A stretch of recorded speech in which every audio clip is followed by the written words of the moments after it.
시진핑 중국 국가주석이 한덕수 총리와의 면담에서 한국 방문을 검토하겠다고 밝혔습니다. 한편 러시아는 다음 달 북한과 외교장관 회담을 앞두고 있는데요. 푸틴 러시아 대통령의 방북이 이루어질지도 주목됩니다. 박원곤 이화여대 북한학과 교수와 관련 내용 짚어봅니다. 어서 오십시오. 네, 안녕하세요. 예, 어제 항저우 아시안게임이 개막을 했는데요. 여기에 보통 축하 외교 사절들을 각국이 보내잖아요. 장관급을 보냈는데 우리나라는 총리를 보냈고요. 북한은 체육상을 보냈습니다. 우리나라보다 직급이 낮죠.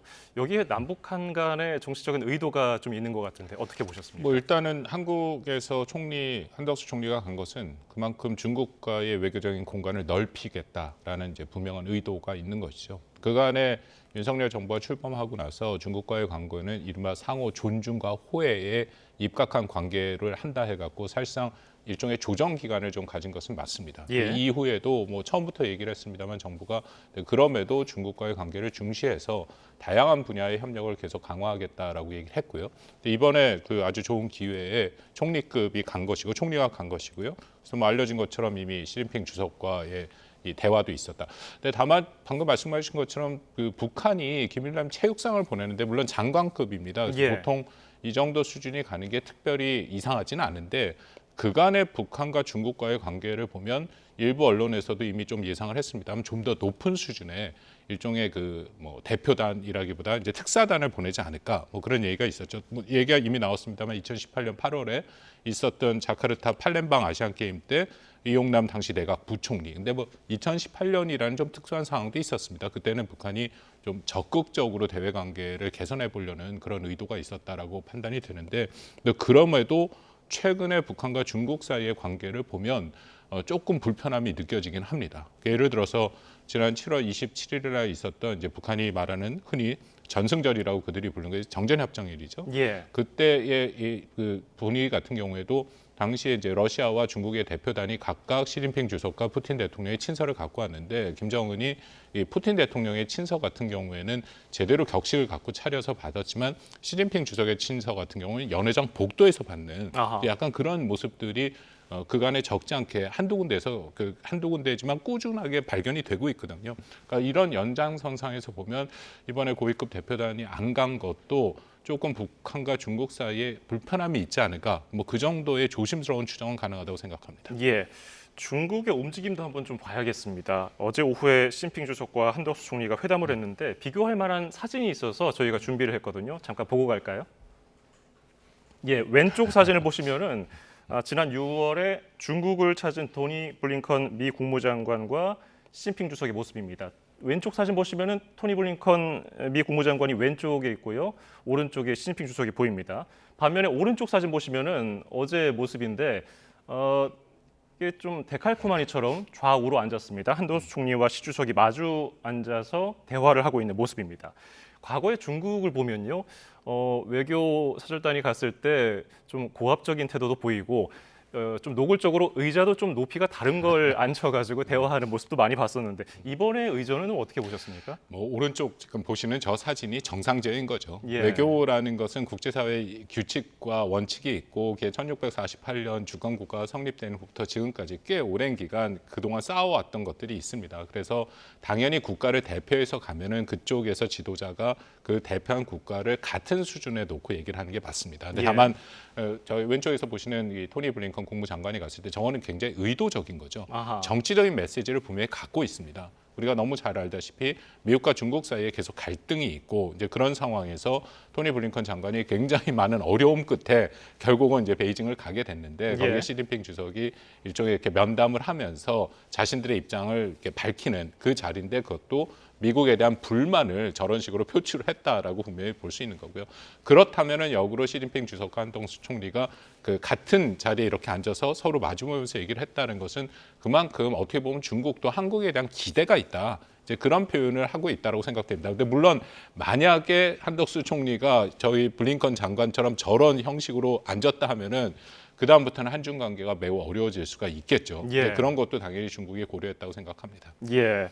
자, 그러면 한덕수 총리와 시진핑 주석 간의 회담에서 어떤 얘기가 오고 갔는지 좀 살펴보겠습니다. 자, 한번 듣고 올까요?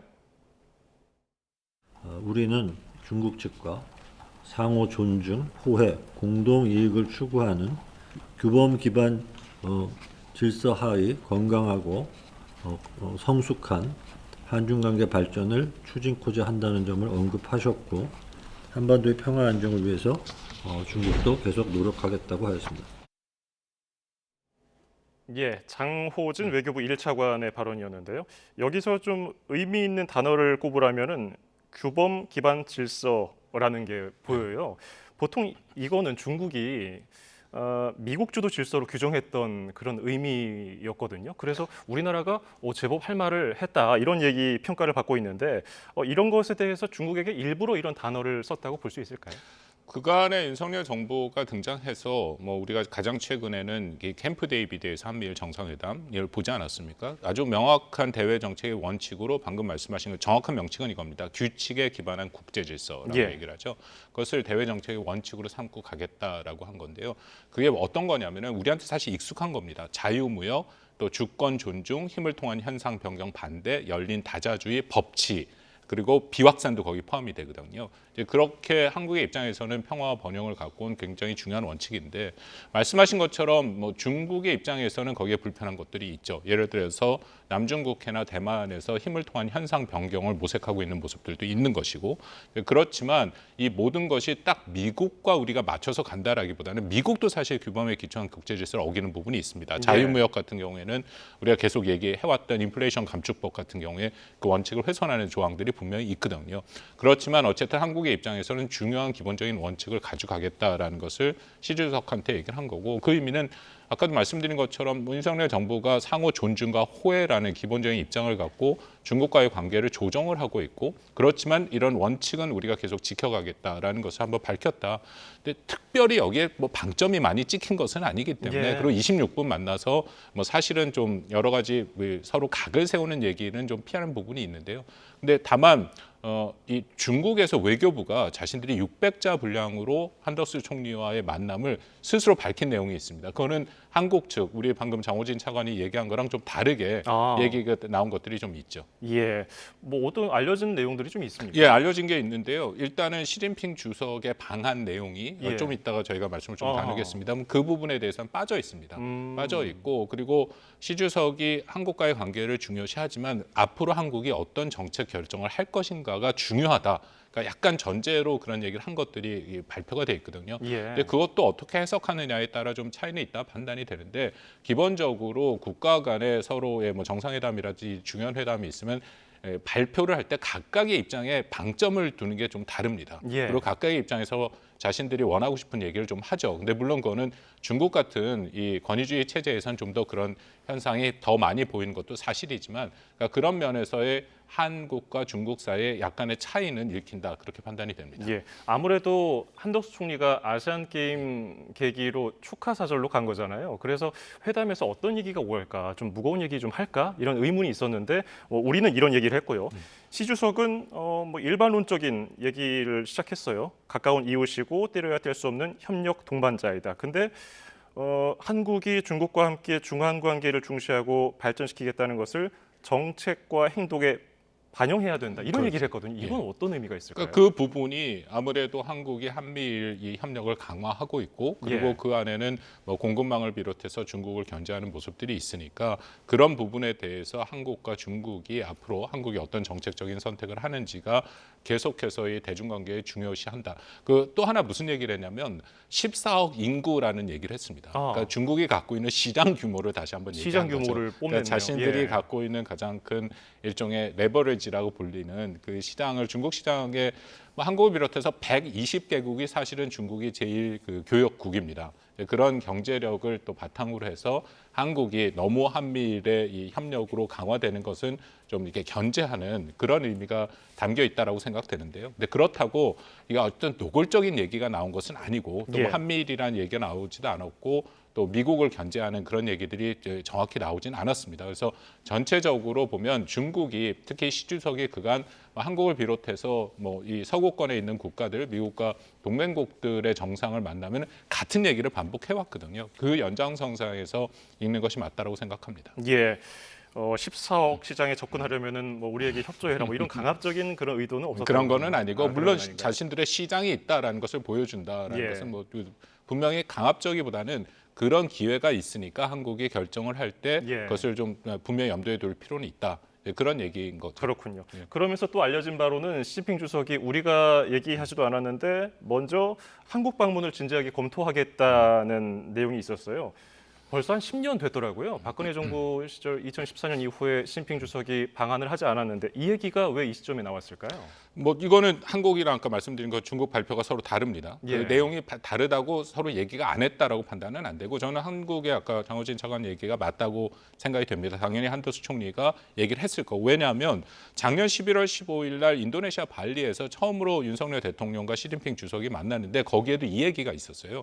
그래서 그 후에 그 알려진 내용에 보면 시 주석이 뭐라고 얘기했냐면 코로나 상황이 어느 정도 안정되면 윤 대통령의 방한 초청에 기쁘게 응할 것이다. 이제 그렇게 얘기를 했다라고 예. 얘기돼 있거든요. 그리고 최근에 보셨겠지만 뭐 정부 고위 당국자들이 한중 특히 시진핑의 방한 가능성을 좀 열어놓고 긍정적으로 평가를 하고 있었거든요. 그러니까 당연히 한덕수 총리도 그런 측면에서 시 주석의 초청을 얘기를 했을 것이고 거기에 대해서 뭐 중국의 반응이 있다. 근데 다만 중국에서 그것을 발표 안 한 것은 저는 크게 두 가지 정도의 이유가 판단이 있다고 하는데요. 일단 북한을 고려했을 겁니다. 오더라도 아마도 시 주석이 김정은을 먼저 만날 가능성은 있다. 그것이 뭐 김정은이 베이징을 가던 시 주석이 뭐 평양을 가던 먼저 만나고 그 다음에 한국을 챙길 가능성은 있고 두 번째 전체적으로 그 시 주석 시기에 나타나는 중국의 대외 정책의 특징인데 이게 원래 상호 호혜이기 때문에 말씀하신 것처럼 2014년 갖고 문재인 정부 때 17년, 19년을 먼저 문 대통령이 갔었거든요. 예. 근데도 시 주석이 방한을 안 했습니다. 시 주석의 입장에서는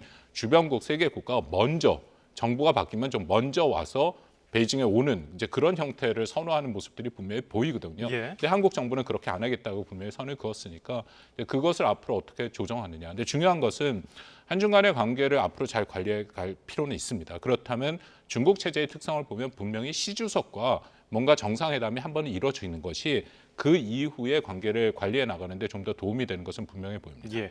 그렇다면은 시주석 방안을 두고서 시점이나 형식을 두고서 실무자들이 이제 논의를 할 텐데 언제 오게 될까? 그리고 그 형식은 뭐 한중 단독 양국 정상회담이 될까? 아니면 한중일 정상회의가 될까? 이런 거 좀 궁금하거든요. 뭐 그거는 순서가 있다고 생각이 되는데요. 예. 일단 우리 정부가 우선적으로 하는 것은 연말까지 예정돼 있는 한중일 정상회담이 있습니다. 그것은 시 주석이 오는 것은 아니고 리창 총리가 오는 것이고요. 예. 그래서 2019년에 청두에서 마지막으로 했고 한 번씩 한중일이 번갈아 가면서 그 회의를 지체하게 되는데 이번이 한국 차례죠. 그간에 뭐 계속해서 정부가 준비를 하고 있다라고 하고 있고 그리고 또 정부 관계자들의 얘기하면 중국이 여기에 대해서 긍정적인 반응을 보이고 있다. 특히 한일 관계가 개선이 됐기 때문에 이것이 가능성이 있다라고 판단이 되거든요. 그리고 이것은 말씀드린 것처럼 시진핑 주석이 오는 게 아니라 리창 총리가 오는 거기 때문에 부담도 덜하고 가능성이 있다고 판단합니다. 왜냐하면 리창 총리가 오고 그렇기 때문에 일단 경제적인 문제를 얘기할 가능성이 매우 크고 중국의 현재 상황도 중국이 워낙 국내적으로도 경제가 어렵기 때문에 한국과 일본과 함께 경제 문제를 얘기할 분명히 이유는 있거든요. 특히 한미일이 공급망을 재조정하고 있는 이런 상황에서 중국이 한국과 일본이라는 산업의 핵심적인 국가와의 경제적인 어떤 유대와 얘기를 할 필요는 있기 때문에 그런 면에서 한중일 정상회담의 가능성은 있다. 그 다음 수순으로 아마 이제 시진핑 주석의 방안이 좀 더 구체적으로 논의될 가능성이 있겠죠. 예. 자, 이번에는 범위를 좀 넓혀 보겠습니다. 세르기 라브로프 러시아 외무장관이 다음 달에 평양을 찾는다는 소식이 들려왔어요. 최근에 김 위원장이 러시아를 다녀왔었는데 푸틴 대통령이 이번에 평양을 갈까요? 이 세르게이 라바로프 러시아 외교장관이 미국 뉴욕에서 지금 그 전체 뉴욕 유엔에서 총회가 있지 않습니까? 예. 거기 참석해서 이 기자회견을 통해서 나온 건데요. 여기서 제가 굉장히 주목하는 말이 나옵니다. 정상 간 합의에 따라서 내달 평양을 방문한다라고 얘기를 했는데요. 기억들 하시겠지만 북러 간의 정상회담과 김정은의 방러 과정에서 자신들이 합의가 없다라는 얘기를 했었거든요. 그런데 지금 북러 간에 합의가 있다라는 얘기가 나오고 있습니다. 뭐 당연히 합의가 없다, 뭐 선명한 것이 없다라고 얘기했는데 합의가 없을 수 없다라는 것이 기본적인 우리의 상식선에서의 이해인데 이번에 보면 합의가 있다라고 판단을 했고 합의가 있다고 밝혔고 그 합의에 따라서 온다라고 얘기를 한 거니까요. 큰 틀에서 북한과 러시아가 충분히 지난번 김정은의 러시아 러시아 방문을 통해서 보여줬습니다만 서로 간의 협력을 강화하는 모습은 굉장히 보이고 있죠. 특히 그 협력의 좀 더 필요성을 보여주는 것은 러시아였다. 그 푸틴 대통령 그 지각으로 유명한 푸틴 대통령이 30분을 기다렸고 또 극진하게 김정은을 대접하는 그런 모습을 따르면 역시 우크라이나 전장에서 자신들의 전쟁 지속력을 위해서는 이 북한이 필요하다라는 거고요. 그 연장선상에서 온다라고 판단이 되고 그렇다면 좀 조심스럽지만 푸틴의 이 방북 가능성도 좀 열어놓고 전에보다는 좀 가능성이 높아지지 않았는가. 근데 물론 그것도 쉬운 것은 아니라고 생각합니다. 왜냐하면 러시아가 지금 전쟁을 치르고 있기 때문에 예. 10월 달에 일단 푸틴이 베이징을 가기로 결정은 돼 있고요. 그 다음에 어떻게 평양을 움직일 수 있을지 그 부분은 조금 더 지켜볼 필요는 있다고 생각합니다. 예. 이번에 북러 정상 만남에서 가장 우리가 우려했던 것이 무기 거래 때문에 만나는 거 아니냐였거든요. 한미일 3국 외교장관은 북러 무기 거래에 대해서 굉장히 우려를 했고요. 러시아는 이게 너무 과잉 반응하는 거다 이렇게 얘기했는데 뭐가 맞는 말일까요? 뭐 전체적인 만남이나 그 내용들을 보고 또 상징성을 분명히 충분히 부여를 했습니다만 김정은의 방문 지역을 보고 또 그 러시아와 북한에서 나온 얘기를 종합해 볼 때는 분명히 거래가 있는 거고요. 그 정도의 만남이 되는 건 말씀드린 것처럼 우크라이나 전쟁에서 러시아가 필요한 포탄을 확보하기 위한 그런 노력이라고 보는 것이 맞습니다. 예. 당연히 근데 러시아는 그 모든 것을 부인하죠. 푸틴 대통령이 이미 부인을 했습니다. 그 과정에서도 자신들은 국제법이나 기존의 이 합의와 협의를 위반하지 않겠다 얘기를 하는데요. 그거는 앞으로도 그럴 겁니다. 실질적으로 북한산 포탄이 우크라이나 전장에서 사용되는 실질적인 증거가 나오더라도 북한과 러시아는 그것에 대해서 계속 부인할 가능성이 매우 높다라고 보면 될 거고요.